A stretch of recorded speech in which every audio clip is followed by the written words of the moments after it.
আজ আমি আপনাদের একটি বিশেষ গল্প শোনাতে যাচ্ছি যা আমার প্রেমিকার মায়ের সাথে ঘটেছে। একদিন আমি আমার প্রেমিকার মাকে বোঝানোর চেষ্টা করছিলাম, আন্টি, আমি তো আপনার ছেলের মতোই, এসব কি ঠিক হচ্ছে? তখন তিনি হেসে বললেন, তুমি আমার ছেলের মতো, কিন্তু তুমিই তো আমার ছেলে নও।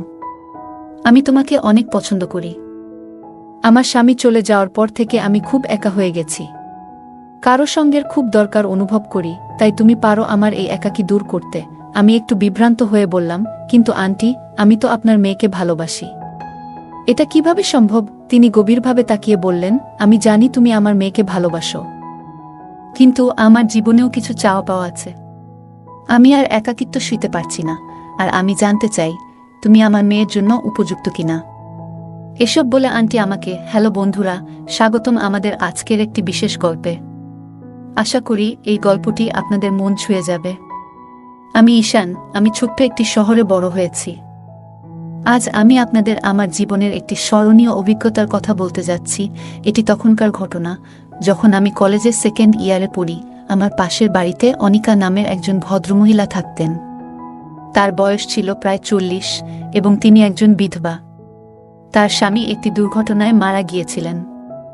তাকে আমি আন্টি বলে ডাকতাম। অনিকা আন্টি তার মেয়ে তিথি এবং বড় ছেলে রাজেশকে নিয়ে থাকতেন।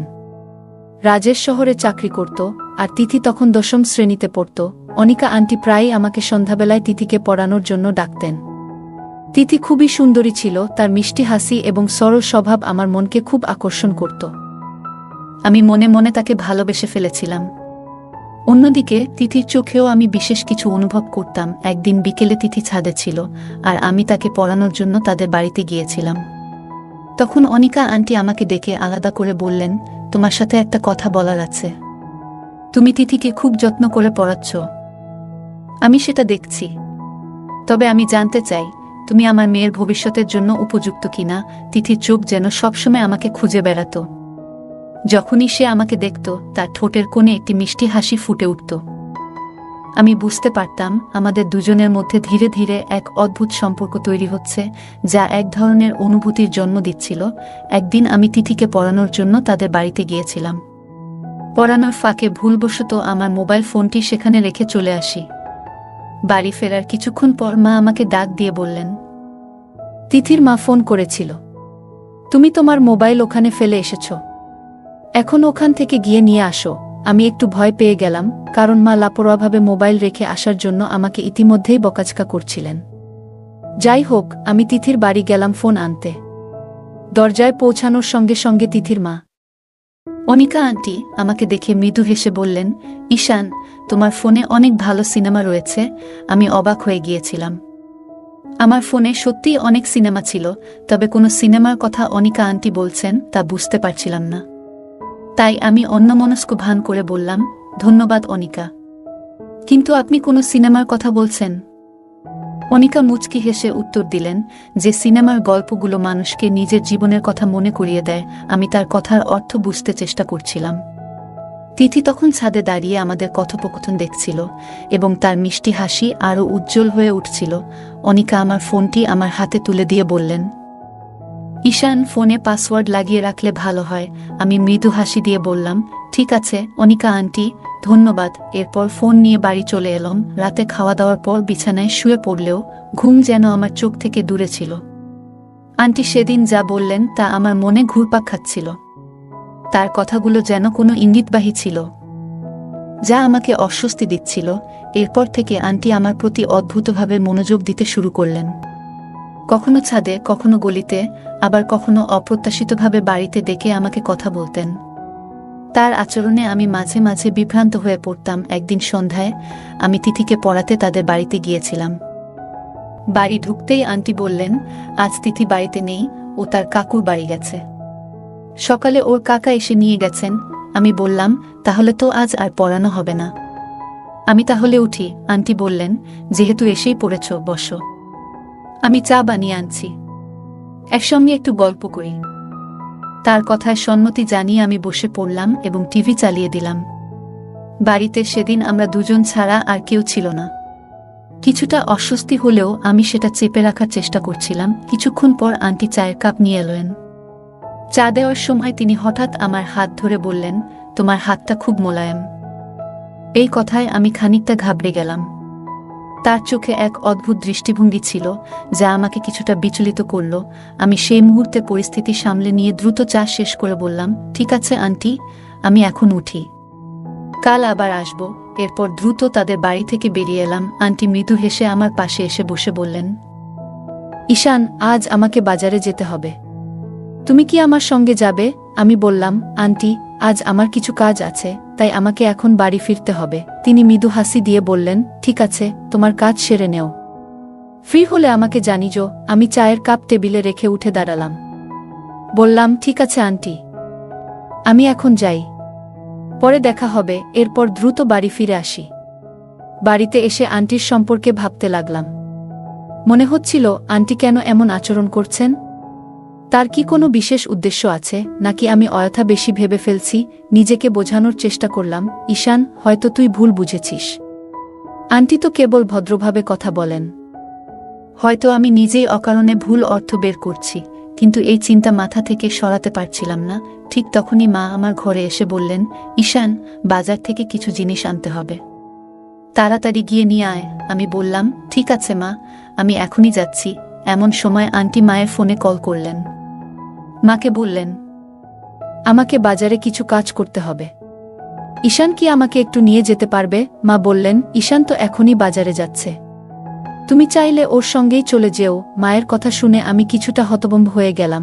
আমি আন্টির সঙ্গে যেতে চাইছিলাম না, কিন্তু মায়ের কথা ফেলতেও পারলাম না, তাই বাধ্য হয়ে বাইক নিয়ে তার বাড়ির সামনে গেলাম। দেখলাম তিনি আগে থেকেই রেডি হয়ে দাঁড়িয়ে আছেন। আমাকে দেখে মুচকি হেসে বললেন, চল ঈশান। আমিও ভদ্রতার খাতিরে হাসি দিয়ে বাইক স্টার্ট করলাম। বাইকে ওঠার পর কিছুক্ষণ চলার পর হঠাৎ আন্টি আমার দিকে একটু বেশি ঝুঁকে পড়লেন। আমি বললাম, আন্টি, একটু ঠিকভাবে বসুন। তিনি বললেন, বাইক চালানোর সময় খুব ভয় লাগে, তাই কাছে থাকতে ইচ্ছে করে। আমি কি বলবো বুঝতে পারছিলাম না। নিজেকে যতটা সম্ভব শান্ত রেখে গন্তব্যে পৌঁছানোর চেষ্টা করতে লাগলাম। বাইকে যাওয়ার সময় অনিকা আন্টি আমার পেছনে শক্ত করে ধরেছিলেন। তিনি বললেন, বাইক চলার সময় খুব ভয় লাগে, তাই একটু শক্ত করে ধরে আছি। তার কথা শুনে আমি কিছু না বলে চুপ করে গেলাম। পুরো পথ জুড়ে তিনি এমনভাবেই ধরেছিলেন যা আমাকে বেশ অস্বস্তিতে ফেলেছিল, তবে কিছু বলার মতো অবস্থায় ছিলাম না। কিছুক্ষণ পর আমরা বাজারে পৌঁছে গেলাম। আমি বললাম, আন্টি, আপনাকে যা যা কেনাকাটা করতে হবে করুন, আমি অন্য দোকানে গিয়ে আমার প্রয়োজনীয় জিনিস কিনে নিই। আপনার কেনাকাটা শেষ হলে আমাকে কল করুন, আমি এসে আপনাকে নিয়ে যাব। তবে আন্টি বললেন, না না, আমি বেশি কিছু কিনব না, তুমি আমার সঙ্গেই থাকো। তার কথায় আমি বাধ্য হয়ে থেকে গেলাম। এরপর তিনি একটি কাপড়ের দোকানে ঢুকলেন এবং বিভিন্ন ধরনের পোশাক দেখতে শুরু করলেন। হঠাৎ তিনি একটি নরম হালকা নাইট ড্রেস নিয়ে নিজে পরীক্ষা করতে শুরু করলেন এবং আমাকে দেখিয়ে বললেন, ঈশান, বলো তো, এটি কেমন লাগছে? আমি একটু অপ্রস্তুত হয়ে বললাম, আন্টি, এসব বিষয়ে আমার তেমন ধারণা নেই, আপনি যা ভালো মনে করেন তাই কিনে নিন। আন্টি হেসে বললেন, কেন? কাল যখন তোমার বিয়ে হবে, তখন কি তোমার স্ত্রীকে এই ধরনের কিছু কিনে দেবে না? তার কথা শুনে আমি চুপ করে গেলাম। এরপর তিনি একটি লাল রঙের নাইট ড্রেস পছন্দ করলেন এবং সেটি কিনে নিলেন। আমি অপ্রস্তুতভাবে বললাম, আন্টি, আপনার তো স্বামী নেই, এই ধরনের পোশাক পরে আপনি কাকে দেখাবেন? আন্টি মুচকি হেসে বললেন, স্বামী নেই বলেই কি আমার কোনো অনুভূতি থাকতে পারে না? তার এই কথায় আমি আর কোনো উত্তর দিতে পারলাম না। মনের মধ্যে এক অদ্ভুত অস্বস্তি নিয়ে আমি নিজের দিকে তাকিয়ে রইলাম। সন্ধ্যা ঘনিয়ে এসেছিল। আমি বাজার থেকে আমার বাড়ির প্রয়োজনীয় জিনিসপত্র কিনে বাড়ি ফিরলাম। মা তখন রাতের খাবার প্রস্তুত করছিলেন। খাবার খেয়ে নিজের বিছানায় শুয়ে পড়লাম। হঠাৎ আমার ফোন বেজে উঠল। ফোনের ওপারে ছিলেন আমার আন্টি। তিনি বললেন, তুমি কি আমার বাড়ি একটু আসতে পারবে? আমি ক্লান্তির অজুহাত দিয়ে বললাম, আন্টি, আমি তো সবে খাওয়া শেষ করেছি, খুব ক্লান্ত লাগছে, আজ আর সম্ভব নয়। যদি বিশেষ কোনো দরকার না থাকে তাহলে কাল দেখা করব। তিনি মৃদু হেসে বললেন, ঠিক আছে, তুমি বিশ্রাম নাও, কাল এসে দেখা করো। আমি শুয়ে শুয়ে আন্টির মেয়ে তিথির কথা ভাবতে লাগলাম। ওকে আমার খুব ভালো লাগে, মনে হয় ওর প্রতি আমার বিশেষ অনুভূতি তৈরি হয়েছে। ওর অনুপস্থিতিতে সময় যেন থমকে থাকে।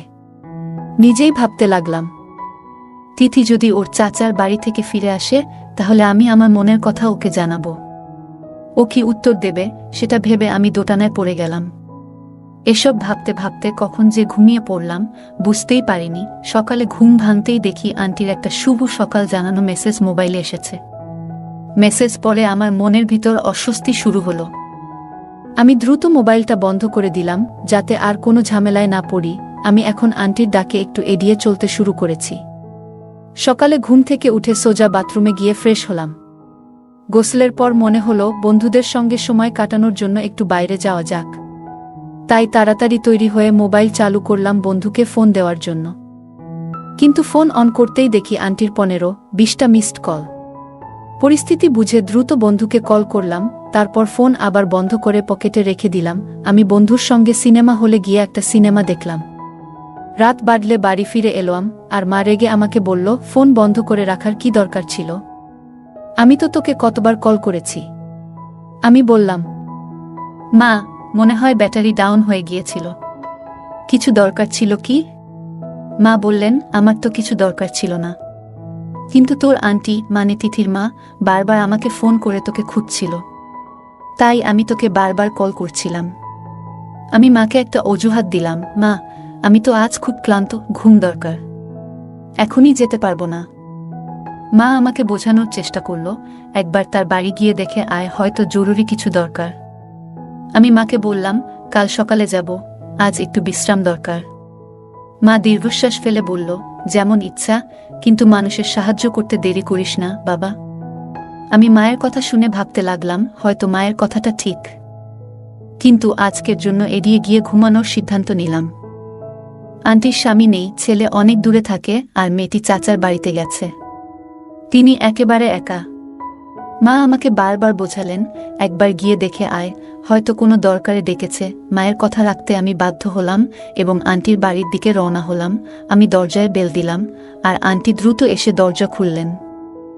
ওনাকে দেখে আমি অবাক হয়ে গেলাম। তিনি সেই পোশাকটি পরেছিলেন যেটি আমরা গতকাল শপিং মলে গিয়ে কিনেছিলাম। তিনি হেসে বললেন, এসো ঈশান, তোমার জন্য অপেক্ষা করছিলাম। আর বলো তো, তোমার ফোন বন্ধ ছিল কেন? আমি বললাম, আন্টি ফোনের ব্যাটারি ডাউন হয়ে গিয়েছিল। তিনি আমাকে বসতে বললেন। আমি সোফায় বসে জিজ্ঞাসা করলাম, আন্টি কোনো প্রয়োজন ছিল কি? তিনি হেসে বললেন, না তেমন কিছু নয়, একটু একা একা লাগছিল তাই তোমাকে ডেকেছি। আমি বললাম, আচ্ছা একা লাগছিল তো মাকে ডাকতে পারতেন। আমার কি দরকার? তিনি মুচকি হেসে বললেন, তুমি কি আমার সঙ্গে 1 কাপ চা খেতে পারবে না? আমি মাথা নাড়লাম। তিনি চা বানাতে গেলেন। কিছুক্ষণ পর তিনি 2 কাপ চা নিয়ে এলেন। চা খেতে খেতে আমি কিছুটা অস্বস্তি অনুভব করতে লাগলাম। চা শেষ করার পর আমার শরীরে অদ্ভুত একটা ক্লান্তি নেমে এলো আর আমি অজান্তেই ঘুমিয়ে পড়লাম। কিছুক্ষণ পরে ঘুম ভাঙতে দেখি আন্টি বাথরুম থেকে বের হচ্ছেন। আমি অদ্ভুত এক অনুভূতিতে ঘিরেছিলাম। শরীর জুড়ে একটা অস্বস্তি ছিল। আমি বললাম, আন্টি আমি কতক্ষণ ঘুমিয়েছিলাম? তিনি বললেন, 3-4 ঘন্টা তো হয়ে গেল। আমি অবাক হয়ে বললাম, তাহলে আপনি আমাকে জাগালেন না কেন? তিনি হেসে বললেন, তুমি ঘুমিয়ে এত শান্ত আর সুন্দর লাগছিলে যে তোমাকে জাগানো ঠিক মনে হয়নি। এই কথা বলে তিনি আমার পাশে বসে আমার হাত ধরলেন এবং বললেন, ঈশান আমি তোমাকে খুব পছন্দ করি। আমি সঙ্গে সঙ্গে তার হাত ছাড়িয়ে উঠে দাঁড়ালাম। গম্ভীর স্বরে বললাম, আন্টি আপনি কি বলছেন? আপনি তো মায়ের মতো, এমন ভাবনা কিভাবে আপনার মাথায় এলো? এই কথা বলে আমি দ্রুত বাড়ি ফিরে এলাম। ঘরে এসে শুয়ে পড়লাম, কিন্তু শরীরের অস্বস্তি কাটছিল না। মাথায় হাজারো প্রশ্ন ঘুরপাক খেতে লাগলো। আসলে আমার সঙ্গে কি হয়েছে? ঠিক তখনই মা ঘরে এলেন এবং বললেন, তুমি এত দেরি করলে কেন? আমি তো অনেকক্ষণ ধরে তোমার জন্য অপেক্ষা করছিলাম। প্রথমে তো যেতে চাইছিলে না, আর এখন গিয়ে এতক্ষণ কি করছিলে? আমি কোনো উত্তর না দিয়ে শুয়ে রইলাম।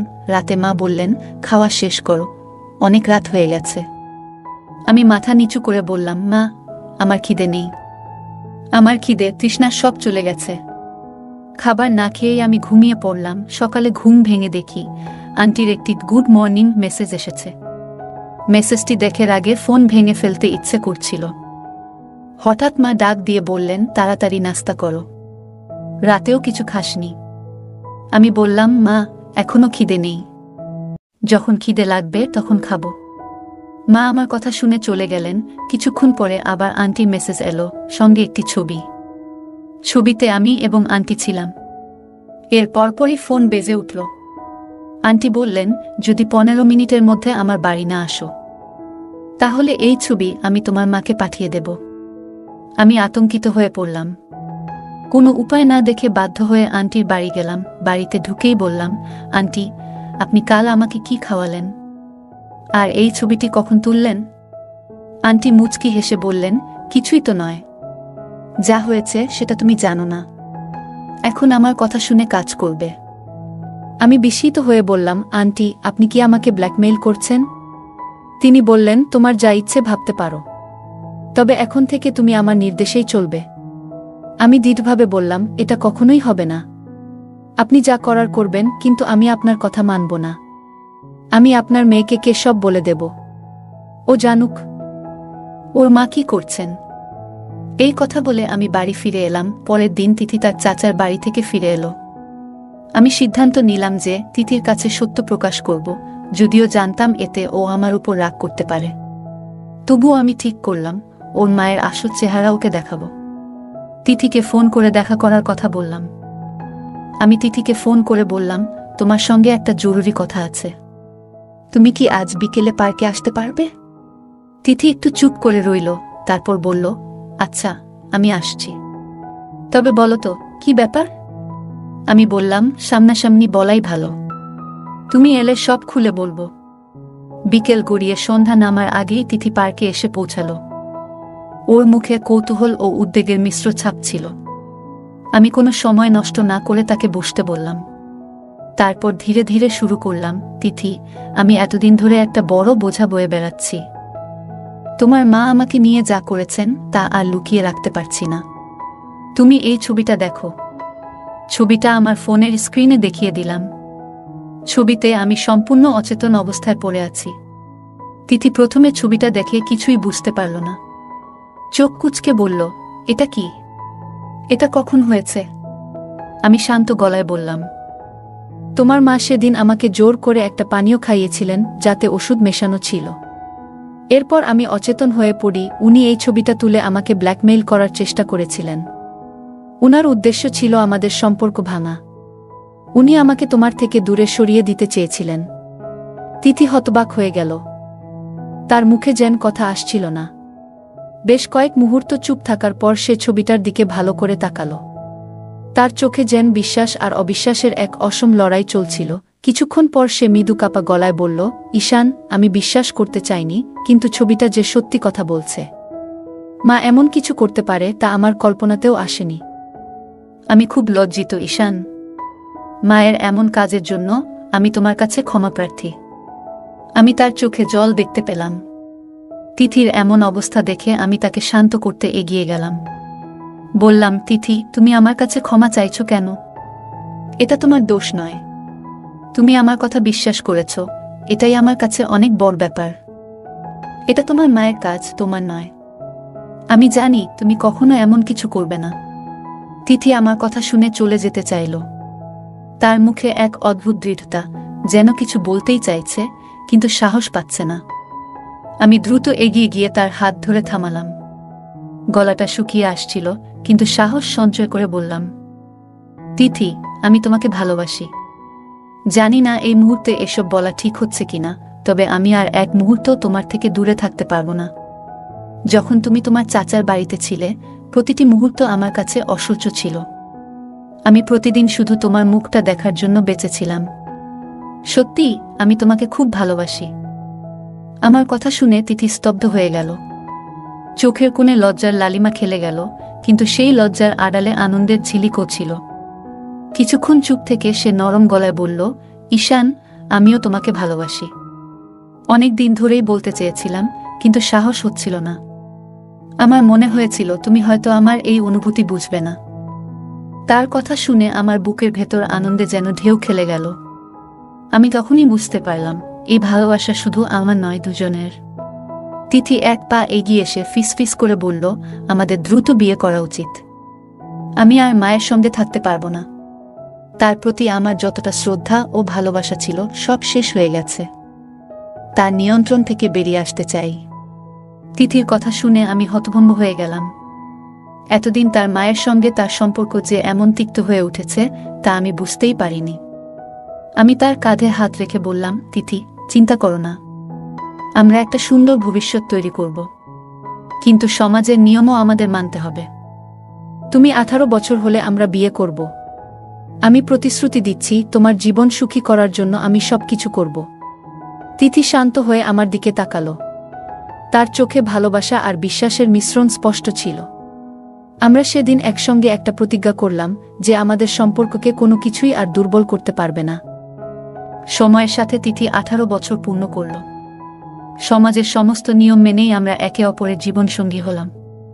আমাদের বিয়ে ছিল একেবারে সাধারণ, কিন্তু আমাদের ভালোবাসা ছিল অসাধারণ। বন্ধুরা, আমি সেই ছেলেদের একজন নই যারা শুধু মুখে ভালোবাসার কথা বলে কিন্তু হৃদয়ে তা অনুভব করে না। তিথি আমার জীবনের আলো, আমার প্রতিটি মুহূর্তের কারণ। ভগবানের কাছে আমি কৃতজ্ঞ, যিনি আমার ভালোবাসাকে আমার কাছে ফিরিয়ে দিয়েছেন। তো বন্ধুরা, এই ছিল আজকের গল্প। গল্পটি কেমন লাগলো তা কমেন্ট করে অবশ্যই জানাবেন। ভিডিওটি ভালো লাগলে লাইক, শেয়ার এবং চ্যানেলটি সাবস্ক্রাইব করতে ভুলবেন না। ধন্যবাদ।